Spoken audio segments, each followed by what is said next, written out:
I'm extremely excited about tonight's speaker, Clara Fernandez-Vara, because she is a recent addition to the Game Center core faculty. We are extremely excited to add her to the Game Center family.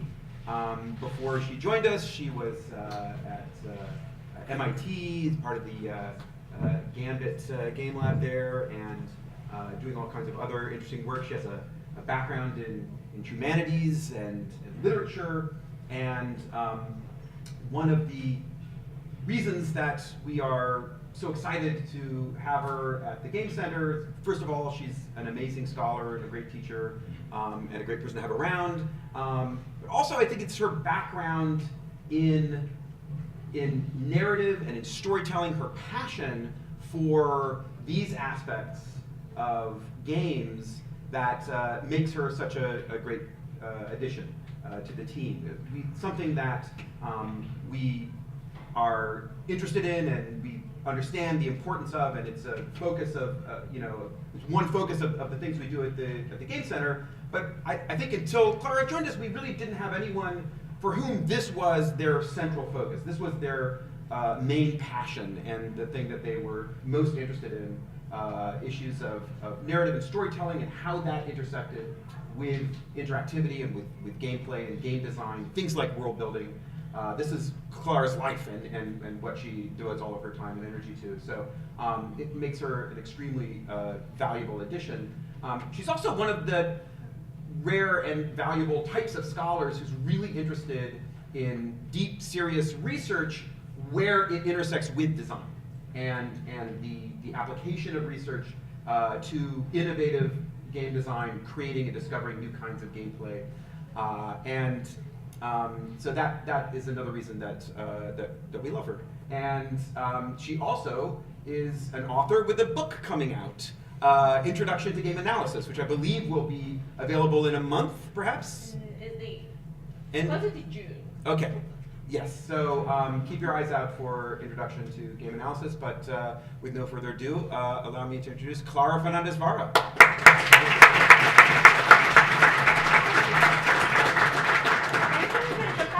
Who's here for the first time? Who has never been to the Game Center before?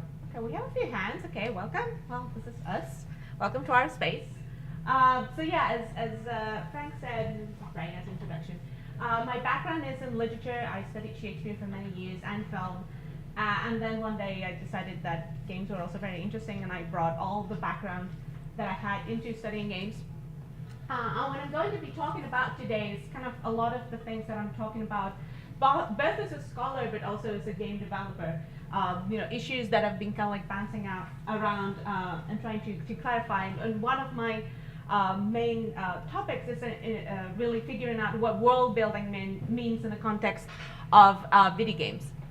So I've been studying narrative in games since before it was cool.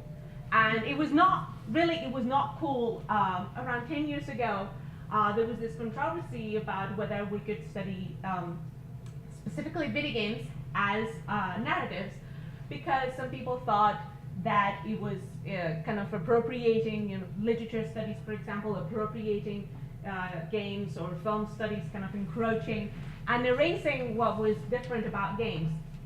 And the people who were making these arguments were people who were coming also, like me, from literature, people like Aspen or Jesper Juhl, who also used to teach here. But I'm stubborn.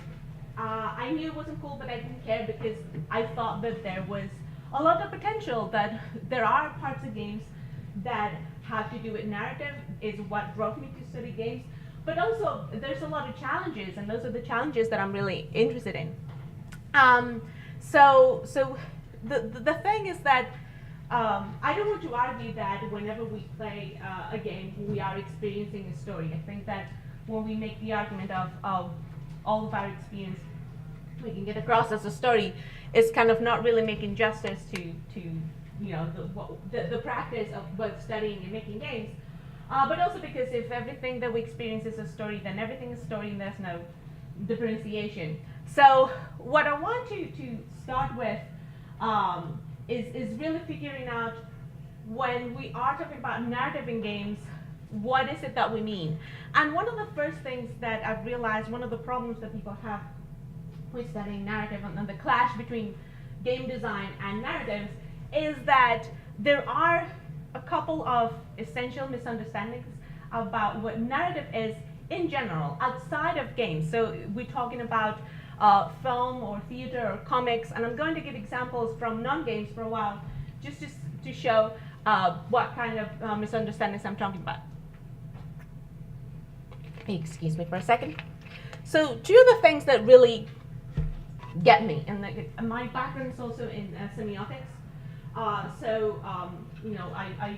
discuss a lot about how we make sense of things, how we make sense of what we see, how we make sense of what we read, how we make sense of what we play. One thing that really bothers me is the phrase, passive media. The idea that video games are new because they're interactive.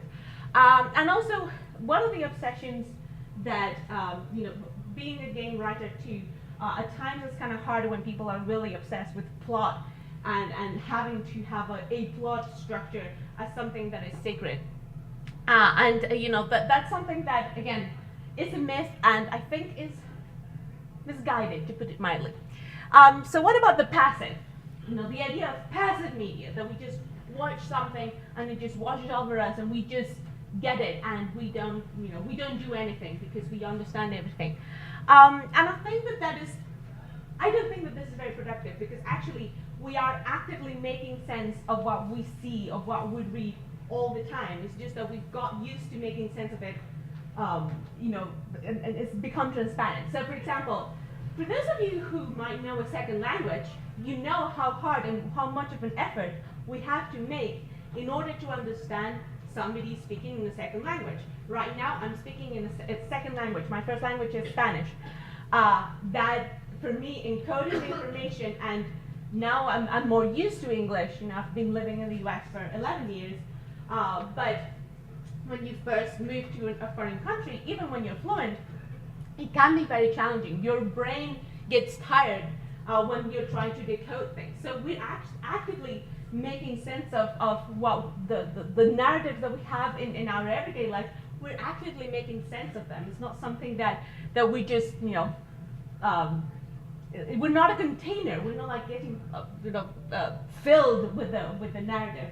We are actively trying to understand things, and that's why and I have several David Lynch's examples. I don't know. I was in a David Lynch movie. When you watch films like Mulholland Drive or Lost Highway, which by the way have been influential in several video games, these are not movies that you just watch and it's like, oh, I know the story. They're actually challenging you to interpret what the hell is going on. Not only who are these people, what happened in between takes, why are these people so, what are their problems, all these are things that are challenging us. And yes, it's a mode of avant-garde, and they're kind of challenging the audience and trying to get them to understand and create active sense of it. But again, this is not about being passive. This is not, if you don't know the codes, if you don't know if you don't have the references, you're not going to decode it. Because really, what I want to make clear here is that the story isn't us. We are the ones who are watching these movies, by David Lynch, or whoever your favorite filmmaker is. We are the ones decoding it. If we don't have the background to understand David Lynch's movies, for example, having watched more of his work or having read his interviews, you get to know more about how he takes and how he's telling stories, and that background helps us understand the movies better. So this is actually a very basic building piece. I always like talking about building pieces. This is something that is very basic for game design, because we realize that we are not transmitting just one message. It's like we are creating something that somebody else is going to make sense of and trying to complete. And the idea of completion of a story is kind of one of our main foundations of understanding narrative in games, but in general. The other thing that kind of bugs me a bit comes from the cult of plot. And this is specifically derived from things like the monomyth, which is constantly misunderstood as something that is sacred, as a fill the gaps or color by numbers kind of structure. This is the summary of this book, Save the Cat, by what's his name? Blake Snyder. Sorry, Blake Snyder's book Save the Cat is right now is like the hot book in Hollywood because it tells you basically this is the first act, page 1, opening image, page 5, theme statement, page 12, catalyst, and it's basically telling you like these are all the steps that you have to fill out. And this is a problem because when we think of games, we don't think of these are our steps. We think of systems. We think of worlds, as I'm going to be talking about in a minute. So kind of getting this, very tight structures and understanding that this is, storytelling, I think is misguided because what we do should not be just creating, like a series of steps. We have to create a world, a dramatic world that has opportunity for things to happen, which is what I'm going to be talking about in a minute. The other problem that I have with the cult of plot is that it kind of constrains us to understand plot as just something that happens linearly, and that's another term that I don't quite like, but that it kind of prevents us from experimenting with the form and doing experimental narratives. And that's what we do in games. Basically, we're experimenting with what narrative can be. In the same way that we're actively making sense of stories, that we're actually actively making sense of the world, we can also understand things out of order. We have memento that is told backwards. We have in between scenes that are kind of clarifying and giving us extra information. And we have Pulp Fiction. And for those of you, I hope that most people in this room have seen Pulp Fiction.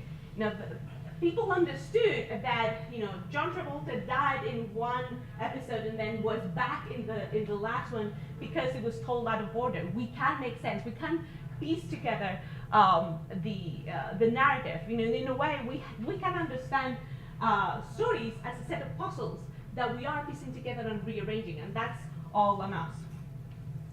So in a way, what I want to vindicate in order to understand how world building works is that we are creating narrative gaps. We are creating opportunities for the reader, the audience, the player to fill. And again, this is something that we do all the time. We do it with avant-garde cinema, for example, but we do it in comics. And these are two panels from Scott McCloud. They're from separate parts of the book, although you were probably trying to read them together because that's what we actually always do. But no, these are two different examples. He's talking, for example, about how comics are asking the mind to work as a sort of in-betweener. We're filling the gaps between panels, kind of like an animator would, but he's trying to get us to think that it's not only like filling the gaps, that there is something more than that. We're actually filling out the story, so that if we see an eye open and an eye closed, we're kind of like filling it up with the movement, for example. But what he's trying to get at with this kind of like filling the gaps too, he's talking about abstraction and how we can abstract an image in order to leave room for the reader to fill it in. So here we have, his example is usually with faces and the level of detail. We have a very detailed face here, like almost, supposedly photorealistic, until we get to the most obvious, to the most abstract shape of a face, which is two dots and a line, and that's we read this as a face. And his argument is that when we see in a comic, we see this cartoony style, we identify with it, we're feeling it, we are making it alive, we are more involved. Whereas this, the more detail that we have, the less room we have for actually interpreting the story. And again, I told you that I was in a David Lynch mood. This filling the gaps is a compulsion. Marcel Danesi, who studies puzzle, is a semioticician who studies puzzles, talks about the puzzle instinct, and that the puzzles and mysteries are a gap, and that we are always driven to fill that gap, that we cannot resist it. Or when there is a mystery, we want to know, who's the, what happened, who's the culprit, who killed Laura Palmer. There was a whole show that was, at least for the first season and 16 episodes, was all about figuring out who the killer of Laura Palmer was.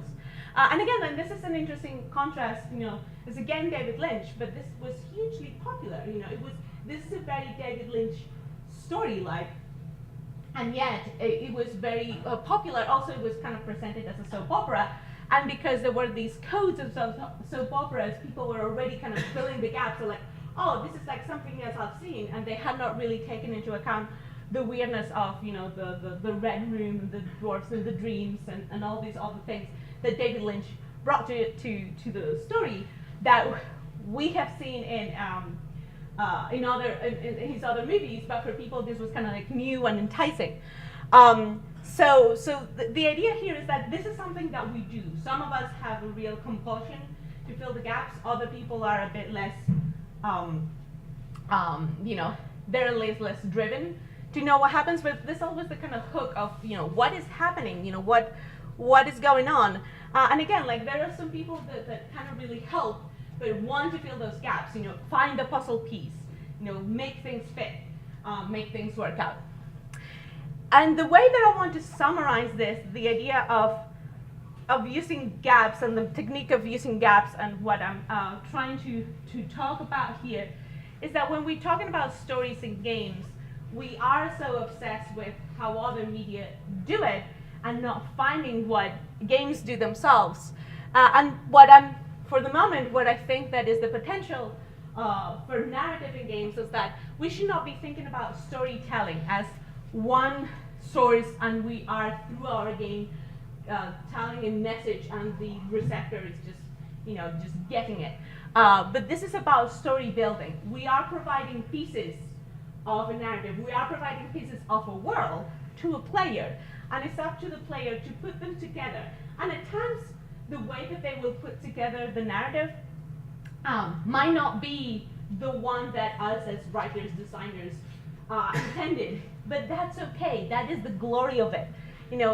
For those of you in the room who are game designers, there's something that is really fun when you design a game and people start playing in some other way that is also fun, and you realize, wow, this is a really rich game.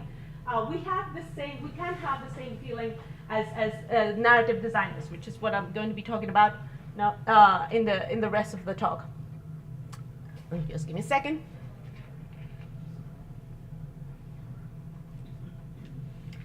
So when we're, excuse me. So when we want to make a game that has a narrative, and my specialty in the games I study and I make is narrative games, story-driven games where as you're playing, you're also being part of a narrative world, is what I like, rather than starting with the plot structure or rule set, is actually starting with the world. And this is not something new.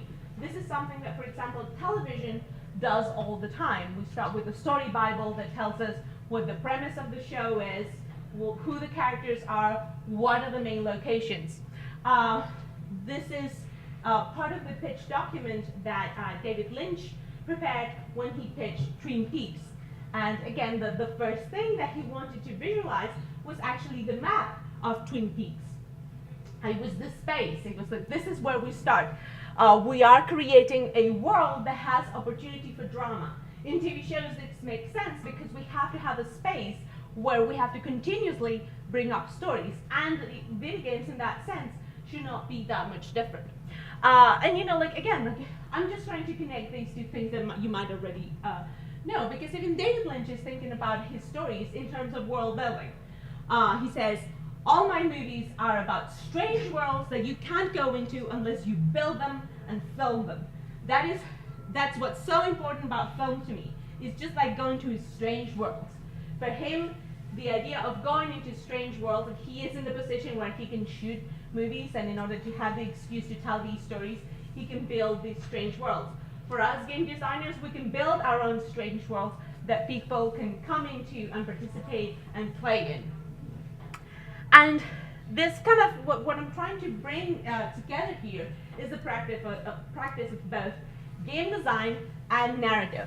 And what we call actually narrative design, which is a term that is a bit kind of misleading, because for some people, a narrative design is kind of you're just the writer, you just write dialogue, and that's narrative design, and that's not.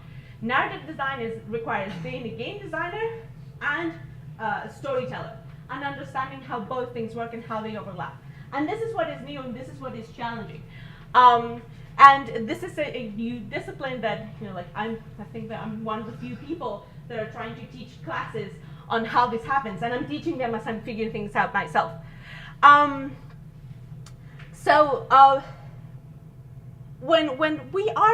do we build worlds? So let's move into world building proper for video games.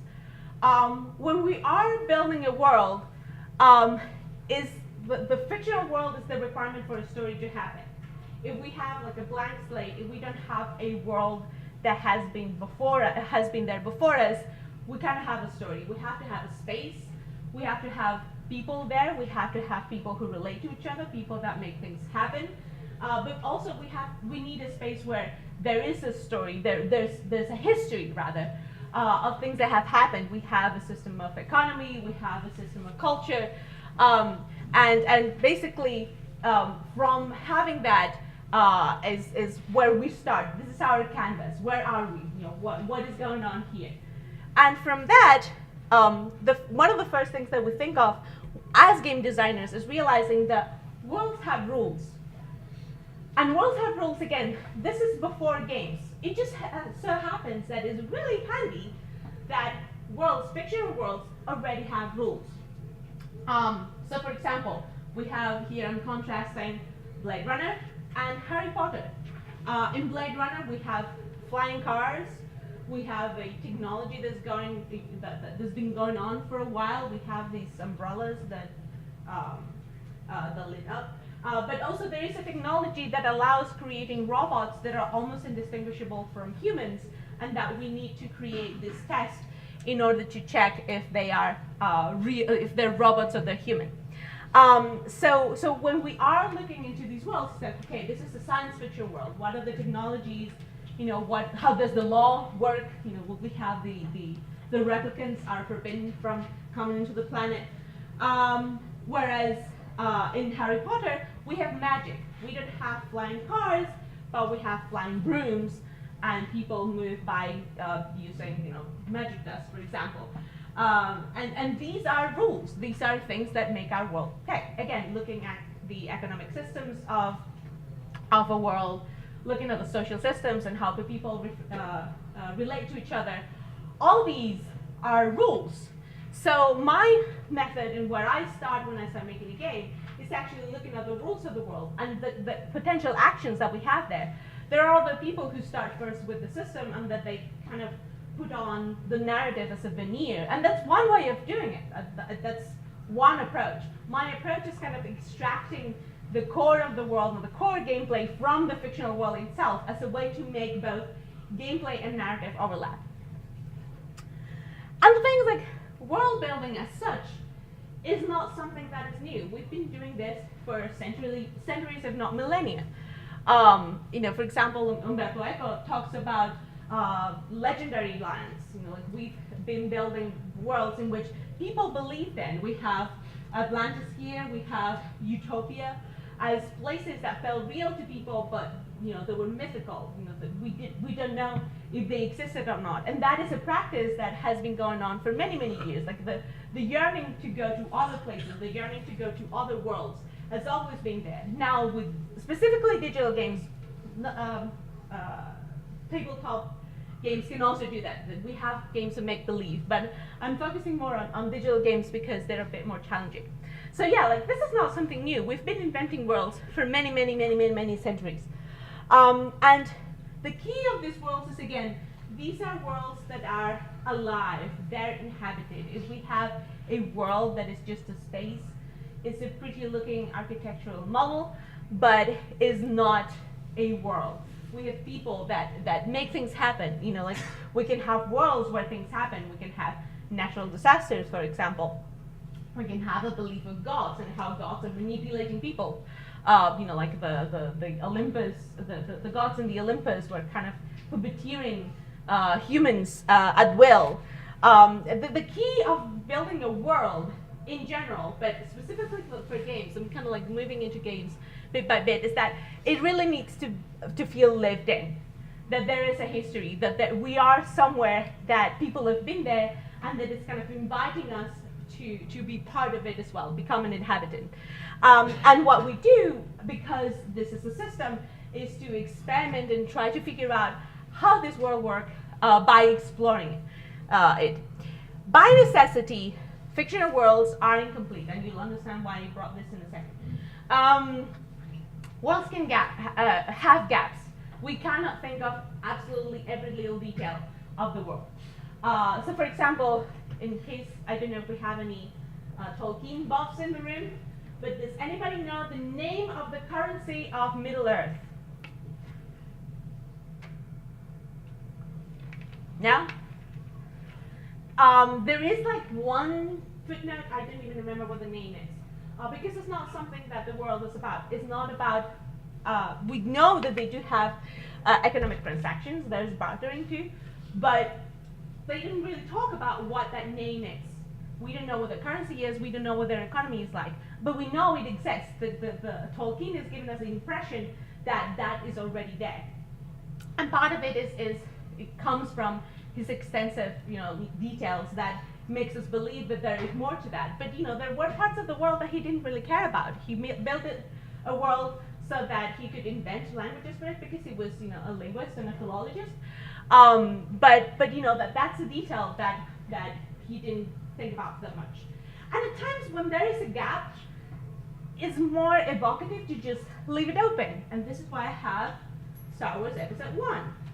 The moment that the Force was explained as the midichlorians that are getting together and choosing people, the screams of 1,000 souls were, in every theater when they were explaining what the Force was.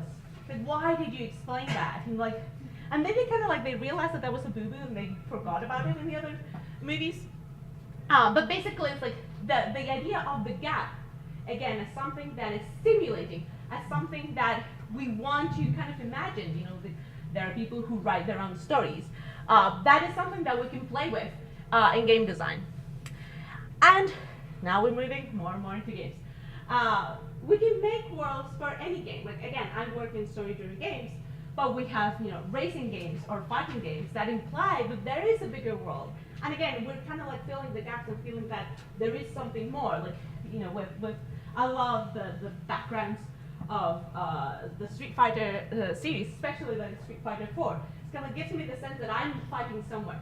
And not that they do a lot with the world, but the idea that there is something more, even though the only way that I can interact with this world is by punching and kicking and doing like magical moves. We also have the Wipeout series, which is a racing game, but you do have the sense that there is like an economy, there is a technology, and actually the developers of Wipeout also had a set of world building, like they knew what the history of the companies developing each car was, to give it that sense of, I'm really transported to the future, I'm really going somewhere else. So yeah, like world building is not exclusive to narrative-driven games. We can have them in all genres. And part of it is actually really thinking about how our world works from the beginning. Because again, like if we start with the mechanics and we kind of put the narratives as a kind of like decoration, when we start expanding the world, and even when it comes to making sequels, it kind of starts falling apart. And here I have, I love the Super Mario games. This is a promo, I think, from Super Mario 3D Land. And what happens is that the more they extend the world and they have all these different sequels like Mario Kart or Mario RPG and all those, we start seeing the cracks. We start seeing how it doesn't really hold. Because the thing where we start is like, okay, Super Mario, what is Super Mario doing? Okay, where are we? So Mushroom Kingdom, we're rescuing the princess, and we're rescuing the princess by jumping, and that's where it starts kind of like, what? I jump to rescue? I'm not rescuing, I'm jumping and collecting coins, and they're getting places, but I don't really rescue. And what the hell is that with all these, mushrooms going around and firepower? And like when you start trying to think about it as a world that has been lived in, like the more that you analyze it, the more it falls apart. Basically because there was no world building from the beginning. It was a wonderful, wonderful, wonderful game, but world building was not the goal. So now they're kind of like have to patch a bit of the gaps. And again, that doesn't make for my any worse. I still love these games. And when we're talking about, our world, one of the first things that we have to think about is we have, who's lived there, what they've done, what is the history, but also fictional worlds, in order to be dramatic, they also have to have conflict. We go into this place, and we have, something that we are going to go against. A very typical trope is war, and we have, the different factions. In first-person shooters, we usually have two sides. I think that I like that StarCraft at least has three to make a bit more tension. We have this rock, paper, scissors kind of structure, which works for game design, but it also works dramatically. We have, three sides that are kind of like basically hating each other, and that generates drama, that generates, confrontation in the game design, but it also generates plot. We should not forget that there is a story mode in StarCraft. So yeah, conflict. What are the conflicts of the world? What are the kinds of things that we're doing? Post-apocalyptic worlds are really inviting in a way. I mean, not that you really want to be in a post-apocalyptic world for real, but if it's a video game, you want to be transported to this world where everything is against you. There's no transportation. There's been a nuke. There are people who are. I'm thinking of Fallout, in case you had not realized. There are people who are mutants. You have limited resources. You have limited mobility, and all those are conflicts that kind of go against you, and that you have to overcome. And that is all gameplay. So we have both dramatic action and gameplay can overlap. And one thing that is also really important, and that we tend to forget in game design, and that these fictional worlds invite to, is exploration. If we're building worlds, if we're creating a space and we're trying to figure out how it works, what's happened there before, we have to give room for the player to explore, to experiment. And I had Spelunky because we have an explorer, but also a lot of Spelunky is basically trying to figure out the secrets of the game. Where is it going to generate things? What is this kind of treasure? What does it do? Experimenting and exploring how the game works is just as important as exploring the space itself and its history. And again, I think that we are so into the kind of instant gratification, making games that are about a challenge instantly and trying to defeat it, that taking the time to actually explore and enjoy being in this place should be another a very valid and very rewarding way of both making games and playing them. So when it comes to world building, what I'm going to talk about for the rest of the presentation is basically how world building gives way to specific types of narratives, and narratives that are for us as designers, developers, but also narratives for players, and this distinction between both. And I'm going to focus on the idea of environmental storytelling. We go into a space, there's nothing that is like a written document. We just go into this space and we figure out what has happened just by looking at the traces, looking at the things that are there. And we're, again, putting things together. We're interpreting, we're filling the gaps. We're not giving the whole story. We're just navigating the space and trying to reconstruct what's happened there. In a way, we're kind of detectives of the world. And two of the best examples of recent games that have done this very well are BioShock, the BioShock series, at least the first two, and the Portal series, where we are thrown into an environment and we learn what has happened. Here in Rapture, there was this ideal, this utopian underwater world, and things went really wrong, and there was this, there were these war between different factions again, but all those conflicts and all those battles have left traces in the environment. People use these really rich environments. They compare it to things like theme park design, for example, where we are going into a space and kind of the park evokes some narratives that we might be familiar with.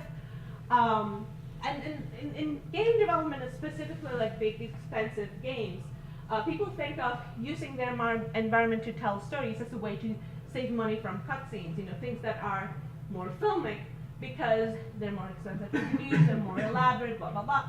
But I think that is actually a bit short-sighted. I think that there is a lot of potential to actually building the space, the world, and the story of what's happened there to create new opportunities for game design and gameplay. And this is what I call, so environmental storytelling is like the general area of using the environment, the space to tell the story. And this is where we show off that we're actually building the world, physically building the world. But the specifics of using environmental storytelling as part of game design is what I call indexical storytelling, which is the practice of using indices in order to construct a story. And an index is not this index finger or the back of a book.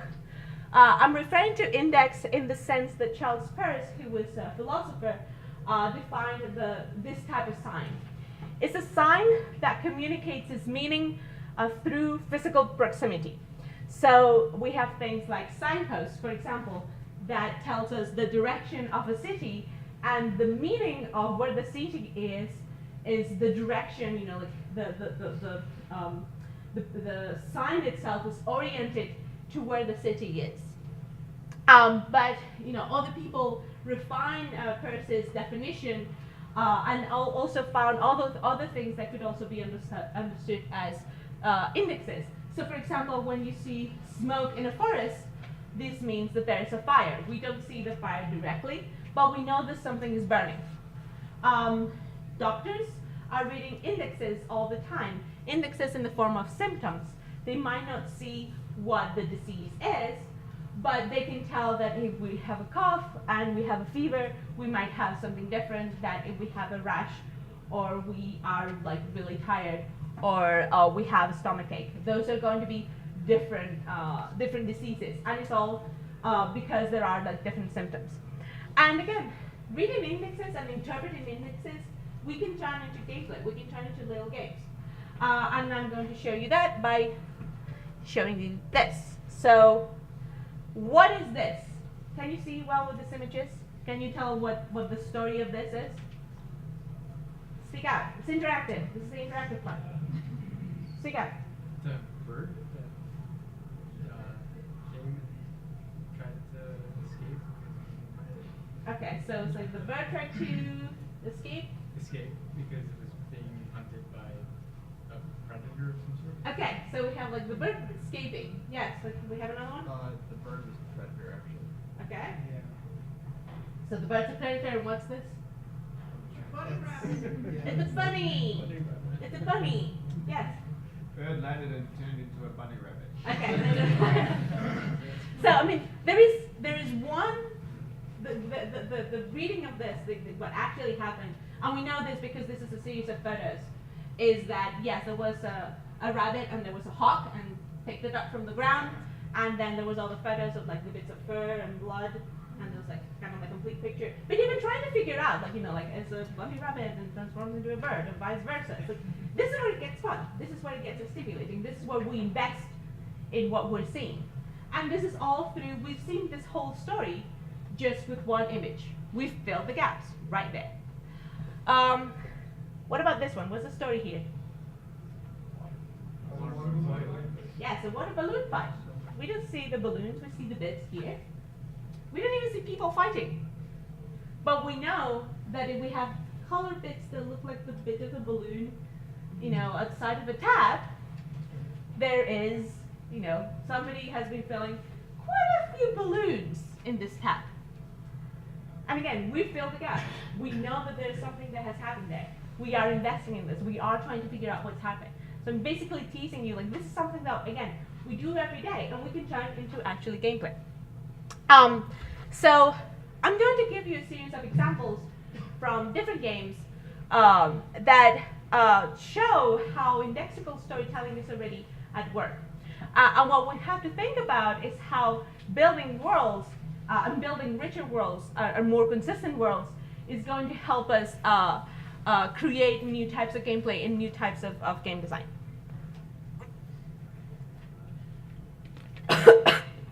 Excuse me.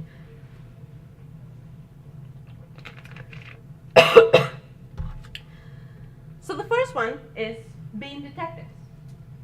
We go into a space, and we try to figure out what's happened there. Again, when things happen, like if we have a party, the party is going to leave leftovers, and we have to clean up.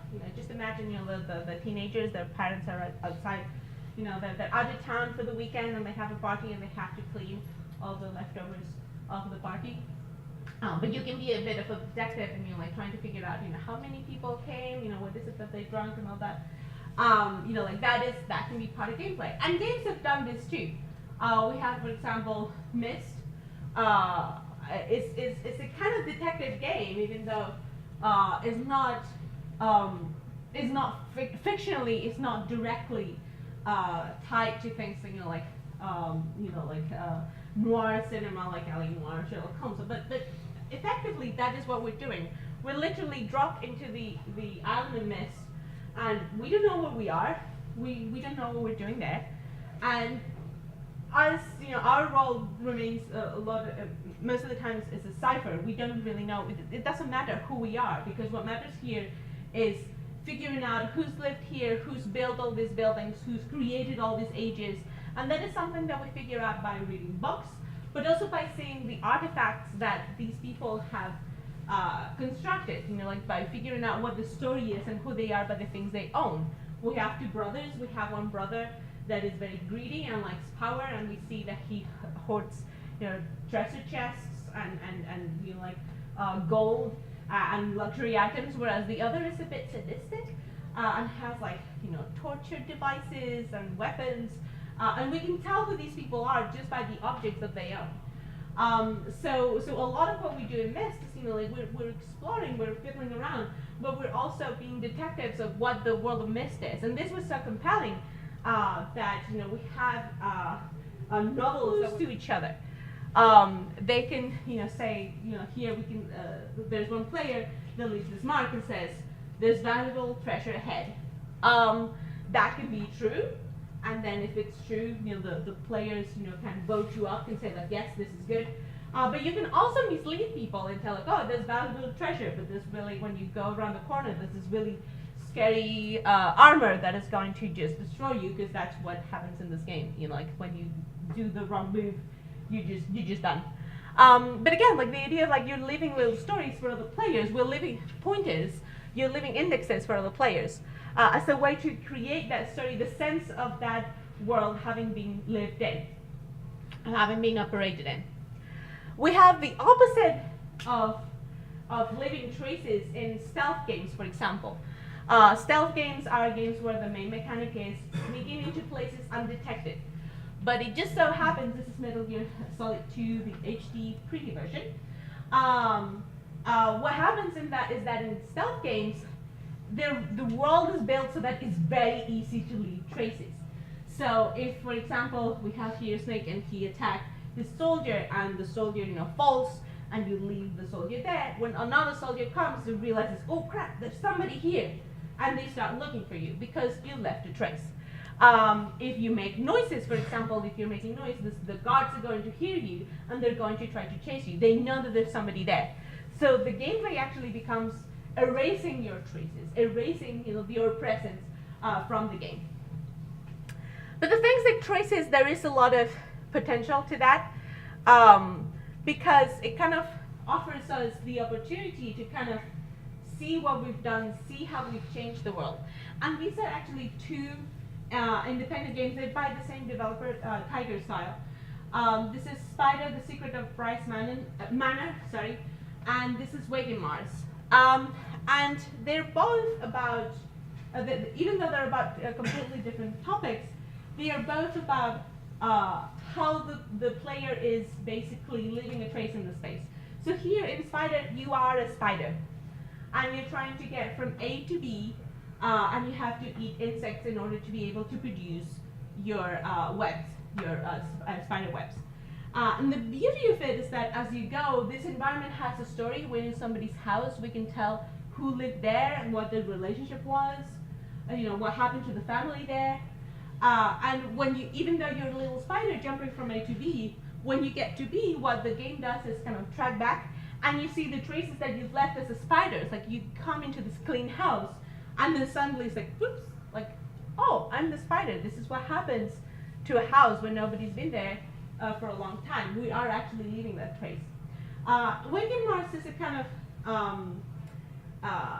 strategy game of sorts. It's kind of difficult to explain, where you try to grow this flora and trying to build an ecosystem. What happens is that when you building the ecosystem, you're also leaving traces. Where you build these little plants and how they interact with each other are going to grow, different other plants. And the interesting thing is, as you go back to levels that you've been to before, you realize of how you've played, what your decisions were, and also what mistakes you might have done, or that you might have made. So that it kind of offers us the possibility. These games are telling us that we are part of the world. We're also creating, the part of the world, completing the world with our operation.